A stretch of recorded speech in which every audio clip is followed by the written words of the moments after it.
So now let's try another example with a different plant and a slightly more complicated specification. So in this case, we want to design a controller. It doesn't necessarily have to be a proportional controller that achieves a peak time of less than 1 second and overshoot less than 4%. So if you recall, the first step in our procedure is to plot the desired region of the closed-loop poles that will satisfy our specification. So the first requirement for peak time, we can use the fact that peak time is equal to pi over omega d, and we want the peak time to be less than 1 second. If we solve this for omega d, we can multiply omega d to the right. We get that omega d needs to be greater than pi. In this case, you might be able to see that if we have a simple proportional controller here, then this will be a second order canonical system when we close the loop. And that may not be completely obvious to you, but we can point it out in the next slide. So since we will end up with a canonical second order system, this requirement will be true. We then also have the requirement on overshoot. We know that overshoot is equal to e to the minus zeta times pi divided by the square root of 1 minus zeta squared. And we want that to be less than 4%, so we'll say less than 0.04. If we took this equation here and we solved it for zeta, we would get natural log of 0.04 square that quantity, and then divide it by pi squared plus the natural log of 0.04 again squared. And if we punch that into our calculator, that equals approximately 0.707. If you go through the algebra of solving for zeta, you might have a little bit of a hard time keeping track of the direction of the inequality. So often what you can do is you can just sort of use your common sense, your intuition. If we want overshoot to be smaller than some number, so we want overshoot to be less, that means we need more damping. More damping decreases the overshoot. So that means that we need zeta to be larger than 0.707. Okay. On the next slide, we want to translate this into pole locations. So if you recall, omega d corresponds to the imaginary part of the pole. Zeta, the way that it shows up in the complex S-plane, is based on the fact that zeta is equal to cosine beta, where beta is the angle made with the real axis. So if we wanted to solve for beta, beta is equal to the inverse cosine of zeta, where the inverse cosine of 0.707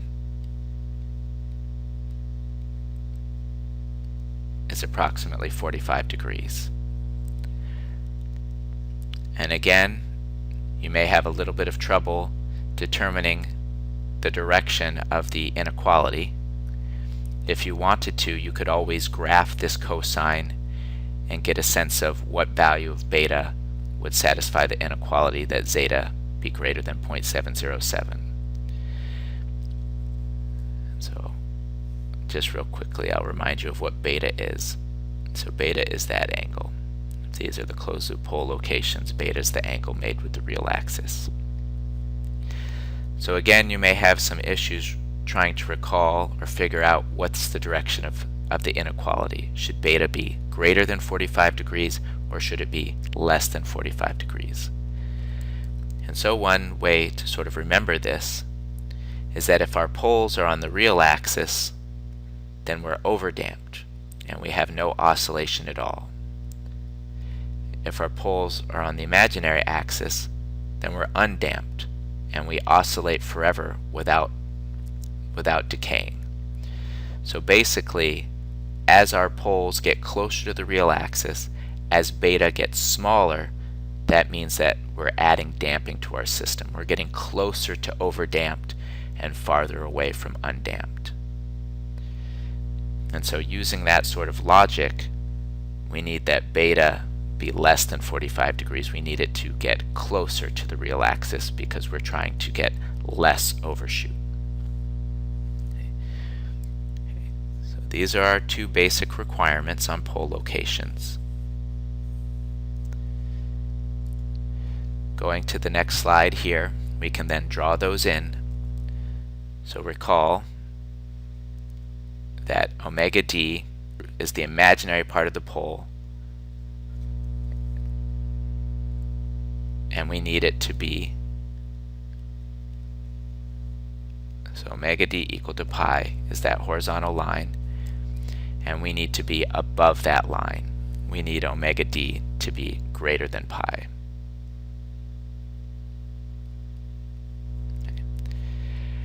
We also found our beta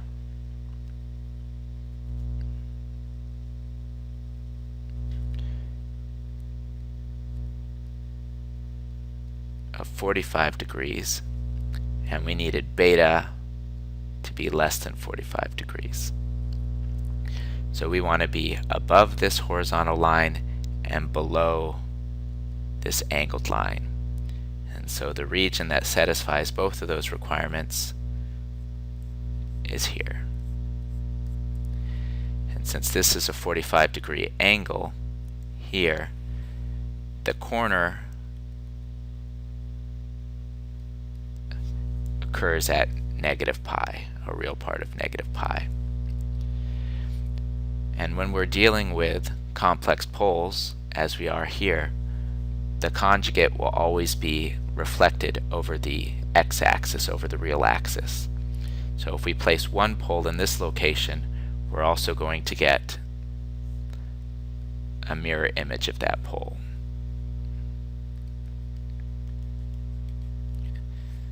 So we will also have a desired region down here. At this point, we'll now plot the root locus using a simple proportional controller K.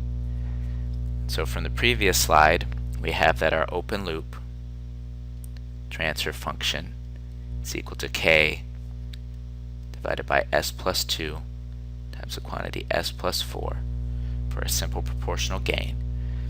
So if you can recall the sort of rules for drawing a root locus, the very first step is to plot the open loop poles and open loop zeros. In this case, we have an open loop pole at -2 and an open loop pole at -4. So we can mark those here.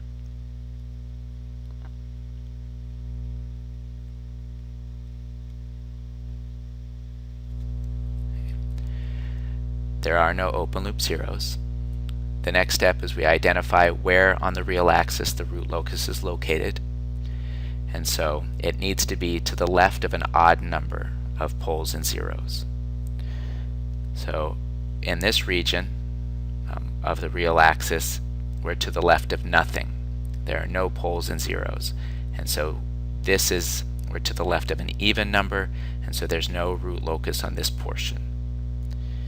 In the region between the two poles, between -2 and -4, we're to the left of one pole. Since one is odd, we do have a root locus in this region. And then out here, we're to the left of 2. We're to the left of both poles. Since 2 is even, there's no root locus in this region. Then we determine the asymptotes. In this case, we have 2 more poles than zeros, so we have 2 asymptotes, 2 zeros at infinity. And if you remember the shape of those asymptotes will go up at plus 90 degrees and down at minus 90 degrees. It turns out that they're going to go up in this direction, and you may not be able to identify the exact location of the asymptote, but we could use MATLAB to find that value. It turns out that we have a breakout point here between 2 and 4. So branches begin at poles and they go to zeros. So these branches leave the two open loop poles, and then they intersect, or they meet, and at the point that they meet, that's where we get our breakout point. So we break out and the root locus will go up, one branch will go up and one branch will go down. And it turns out that this breakout point occurs at minus 3 and the asymptote stays along the line equal to negative 3. So now that we've plotted the root locus, we then try to answer the question, can the requirements be met for this controller? Is there a value of k? Is there a proportional controller k for which we can have a peak time of less than 1 second and overshoot of less than 4%? So go ahead and take a look at this drawing and see if you can answer the question.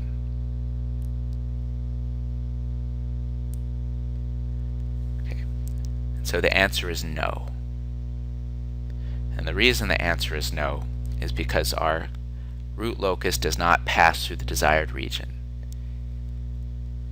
This region defines the poles that will provide a peak time and an overshoot that we desire. And this root locus does not pass through this region. It passes just to the right of it. So that means there is no value of k which will put our closed loop poles in this region. And since we have a canonical second order system, you can see that it's canonical because our root locus has two branches. So we have two closed loop poles, so we're second order, and we can see that there are no zeros. So since this is a canonical second order system, the analysis that we're basing off of this root locus is correct, and so we cannot achieve these requirements for a simple proportional controller. So what we want to do now is to try and add poles and or zeros to our controller to try and bend the root locus into this region. We want to change the shape of the root locus so it passes through the desired region. So what we're going to do is we're going to attempt a PD controller. Momentarily I will try and give you some intuition as to what type of controller to pick in order to bend the root locus into the location that you want. But for now, let's just blindly attempt a PD controller and see if it will work for us. It turns out that a PD controller adds a 0 to the open loop system. And so looking at this, it may not be obvious that this has the form of a PD controller. But if I go ahead and distribute that k, it may be a little bit more clear. You see that we have one term with a differentiator and one term that's a constant. So looking at that, what is our KD for our PD controller and what is our KP? So the KD is the coefficient in front of the differentiator and the KP is just the constant. So it's our gain k multiplying the 0 location that we've added.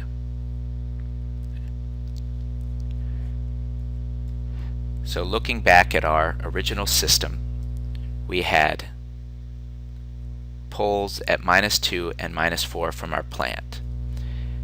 And so based on that, here we're adding a simple 0, a real 0. And there are basically sort of 3 distinct choices for location of that 0. We can place the 0 to the right of both of the poles.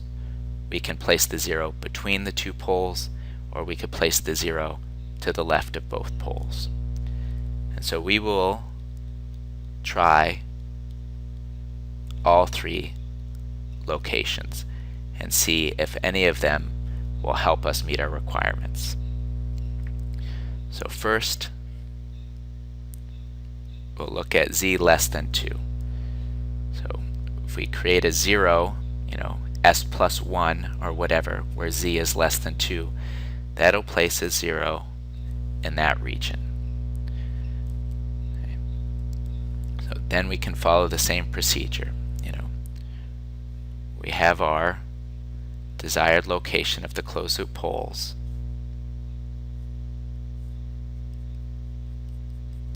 We place the 0, and then we'll see is there a value of k that will put our closed loop poles in this region. Okay. So we've plotted the open loop poles and zeros. We recall that the root locus is to the left of an odd number of poles and zeros. So this location right here is to the left of 1 element. This region of the real axis is to the left of 2, which is even, so no root locus. And this region is to the left of 3, which is odd, so that is on the root locus. We have 2 more poles than zeros, so we have 1 asymptote, 1 0 at infinity. If you recall, that asymptote will go off at minus 180 degrees. So that will be one branch of our root locus. The other branch starts at an open loop pole and goes to the open loop 0. And so that's basically it. That's the root locus. As we increase k, the closed loop poles start at minus 2 and minus 4. The one at minus 2 moves to the right towards the 0. The one beginning at negative 4 moves to the left out to infinity. And that's our root locus. So looking at this, is this location of 0 placement something that will meet our requirements? And so of course the answer is no, because our root locus does not pass through the desired region. So these closed loop poles won't provide us the peak time and the overshoot that we desire.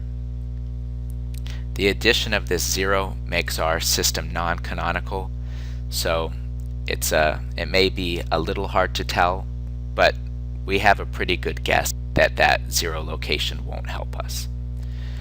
So let's go ahead and try a different 0 location. In particular, we'll try one between the 2 poles. So we'll place a 0. So we'll place a 0 between 2 and 4. Again, drawing the root locus, we have the root locus on the real axis to the left of an odd number. So that's to the left of 1. That's to the left of 3. We again have an asymptote going off to minus 180 degrees. We again have a branch that starts at the open loop pole at minus 2 and goes to the open loop 0. It's just now that branch goes to the left instead of to the right, because we placed that 0 to the left instead of to the right. And then we're done. And so again, this is the root locus. It does not put closed loop poles in the desired region. And so this location of our 0 doesn't meet our requirements either. So the last sort of region, or last chance, is to try 0 that's larger than 4. That's to the left at the open loop pole at negative 4. So again, we draw the root locus. We're to the left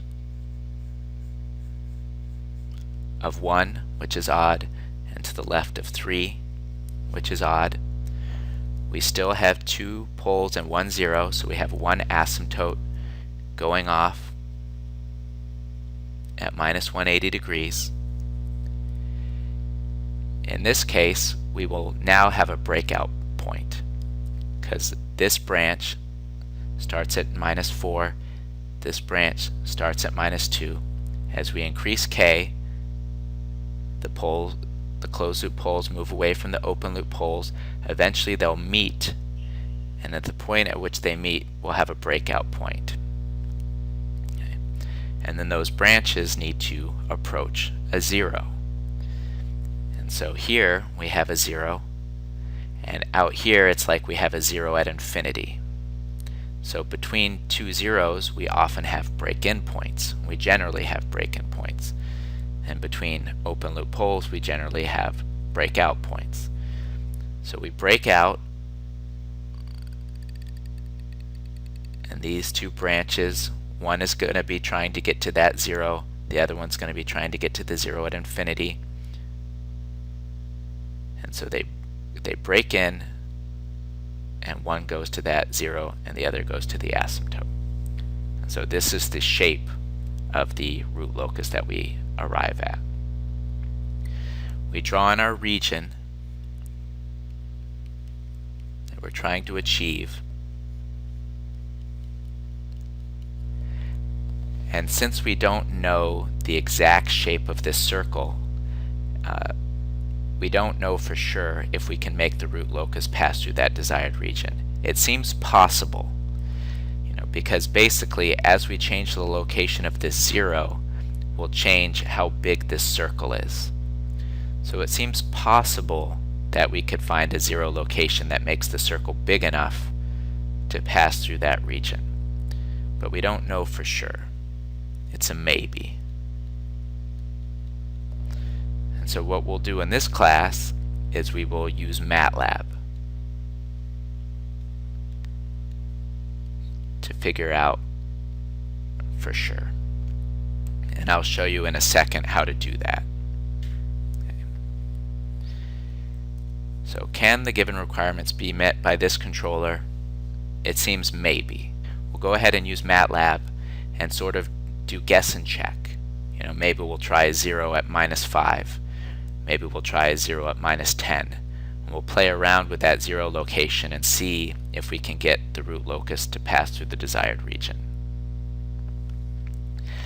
Again, since our system is not canonical because we added this 0, we can't be for certain. But since we're using MATLAB, we can go ahead and graph the closed loop step response for a particular value of z and a particular value of k and check if our requirements are indeed met. Before we move on, it was interesting to see that the PD controller added a 0. What if we had attempted a PI controller? It turns out that a PI controller a 0 and a pole at the origin. Okay. And so that may not be absolutely obvious, so let's go ahead and recall. So a PI controller has a proportional gain, and then it also has a coefficient on an integrator. If we get a common denominator, we need to multiply and divide this term by s.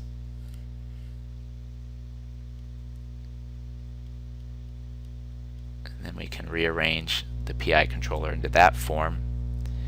And you can see that we have a 0. There's a value of s that will make the numerator equal to 0. And we have a pole equal to 0 at the origin. So this has the basic form of some gain multiplying a quantity s plus z divided by a pole at the origin, divided by s.